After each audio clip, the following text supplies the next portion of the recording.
Hai, kini saatnya Anda bersama kami kelompok 4. Dalam video ini akan kami ceritakan dan mengajak Anda untuk bergabung dalam perjalanan penemuan yang mungkin bagi Anda akan menambah pengetahuan setelah menonton ini.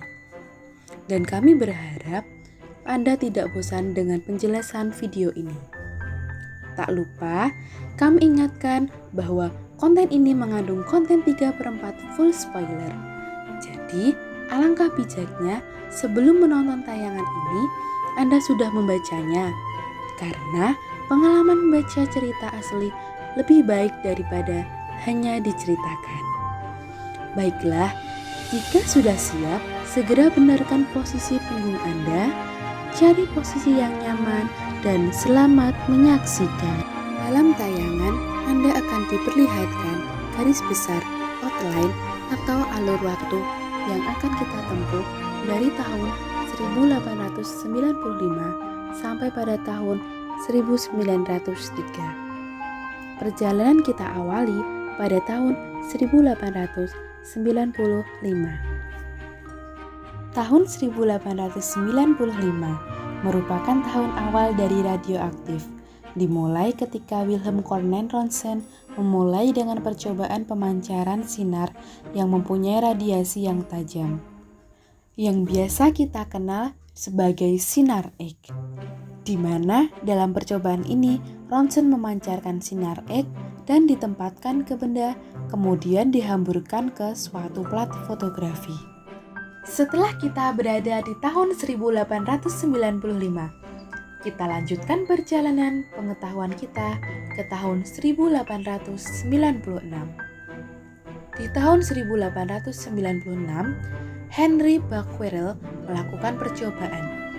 Adakah hubungan antara sinar radiasi dengan fluorensi?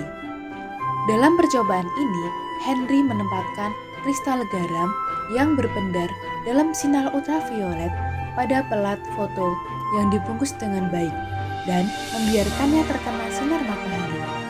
Dengan kristal kalium uranium sulfat, dia mengamati siluet pada pelat foto yang dikembangkan, menunjukkan bahwa garam mungkin memang memancarkan radiasi X saat berfluorensi. Becquerel bersiap untuk mengulangi eksperimen tersebut.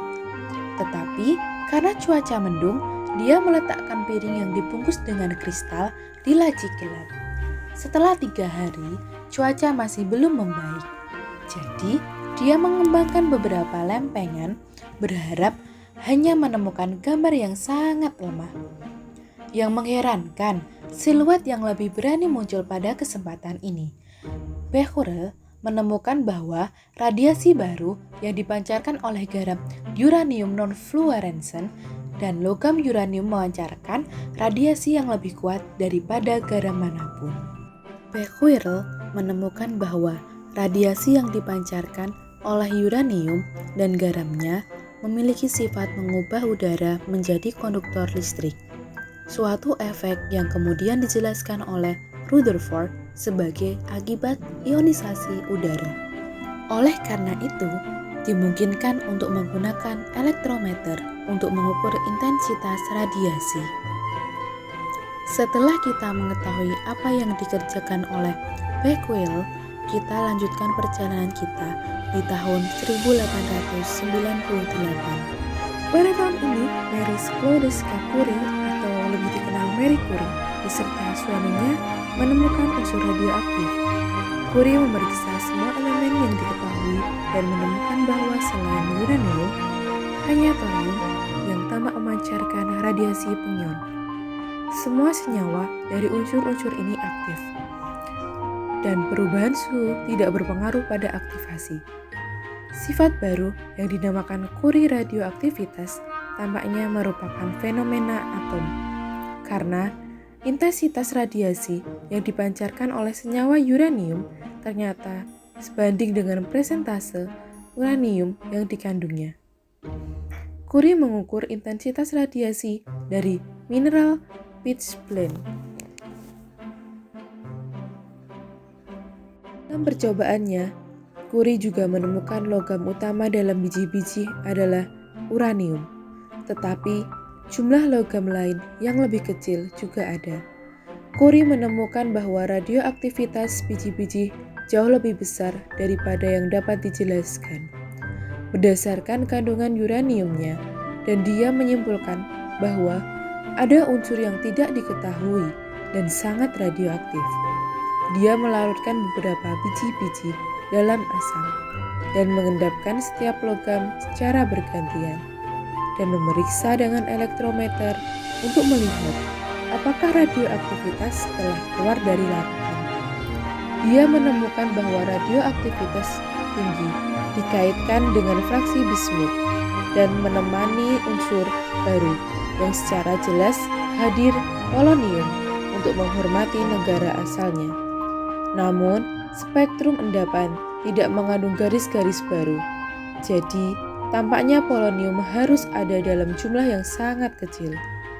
Curie juga menemukan bahwa fraksi barium bersifat radioaktif, dan pada kristalisasi klorida yang cermat ia menemukan bahwa bagian yang paling tidak larut adalah 900 kali lebih radioaktif daripada uranium. Garamnya masih mengandung barium klorida dalam jumlah besar, tetapi bersinar dalam gelap, dan Curie menamai elemen baru present radium. Ahli spektroskopi Egne de Mareuil mengamati garis-garis baru dalam spektrum garam. Dengan demikian, mengonfirmasi keberadaan unsur baru. Jelas bahwa sejumlah besar biji-biji diperlukan untuk mendapatkan jumlah radium yang masuk akal, atau salah satu senyawanya. Curie memperoleh 1 ton residu biji-biji dari mana uranium diekstrak sebagai hadiah dari pemerintah Austria setelah 4 tahun bekerja keras.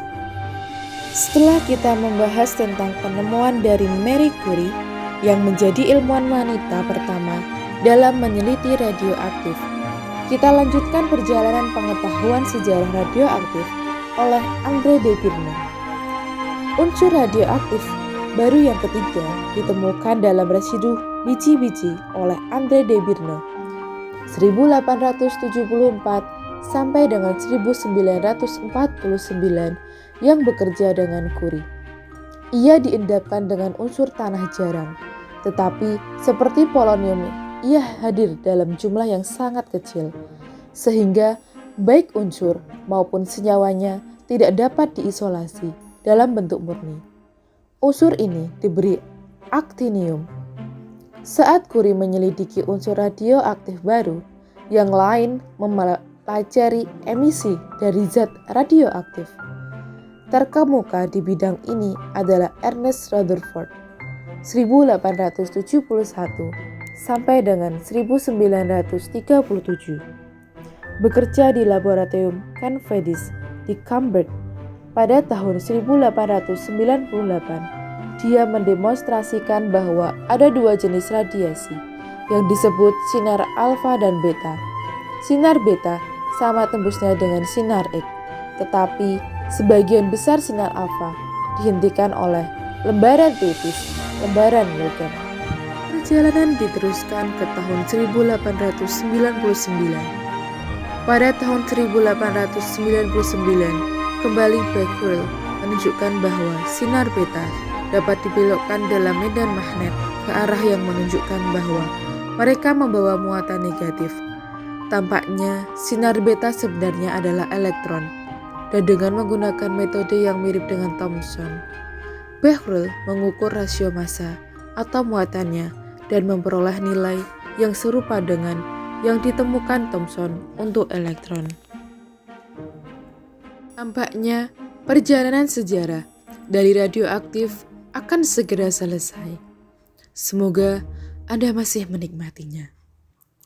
Crookes merancang sepintariskop di mana sinar alfa jatuh pada layar seng sulfida. Kilatannya kecil, hanya cahaya diamati, sehingga menunjukkan bahwa sinar alfa adalah aliran partikel. Sinar alfa hanya dibelokkan sedikit oleh medan magnet ke arah yang bermuatan positif. Pada tahun 1903, Rutherford berhasil mengukur defleksi ini dan menggunakan untuk menghitung rasio massa atau muatan. Nilai pertamanya kira-kira mirip dengan ion hidrogen, tetapi penentuan yang lebih akurat pada tahun 1906 menghasilkan nilai kira-kira 2 kali lipat dari ion hidrogen. Setelah sifat partikulat radiasi alfa dan beta telah dibuktikan, nama partikel alfa dan beta perlahan mulai digunakan. Para penonton, kita akan segera memasuki fase terakhir dari sejarah penemuan radioaktif yang ditutup pada tahun 1903. Pada tahun 1903, Ernest Rutherford dan P. Villard menemukan suatu sinar yang sangat menembus dan tidak dapat dibelokkan oleh medan magnet, dan panjang gelombang lebih pendek dari sinar X dan dikenal dengan nama sinar gamma. Rutherford menyadari bahwa hasil untuk massa atau muatan untuk partikel alfa konsisten dengan itu menjadi ion helium bermuatan ganda positif. Helium terrestrial baru-baru ini diperoleh Ramsay dengan memanaskan mineral cliff uranium, dan segera ditemukan bahwa mineral uranium lainnya menghasilkan gas tersebut. Bukti eksperimental langsung tentang sifat partikel alfa diperoleh pada tahun 1909 oleh Rutherford dan Roche yang memungkinkan partikel alfa dari emanisi gas radioaktif yang dipancarkan radium melewati tabung kaca yang dindingnya hanya setebal 0,01 mm. Partikel alfa dikumpulkan dalam tabung kaca luar yang lebih tebal, dan setelah 6 hari isi tabung ini dikompresi dan spektrumnya direkam. Garis-garis helium terlihat jelas. Rutherford dan Roy mengakhiri makalah mereka dengan kata-kata, "Akhirnya perjalanan kita sudah selesai dalam menjelajahi ruang waktu, sejarah penemuan radioaktivitas." Terima kasih kepada para penonton yang sudah secara seksama mengikuti perjalanan penjelajahan waktu kita dalam mengetahui sinar radioaktif.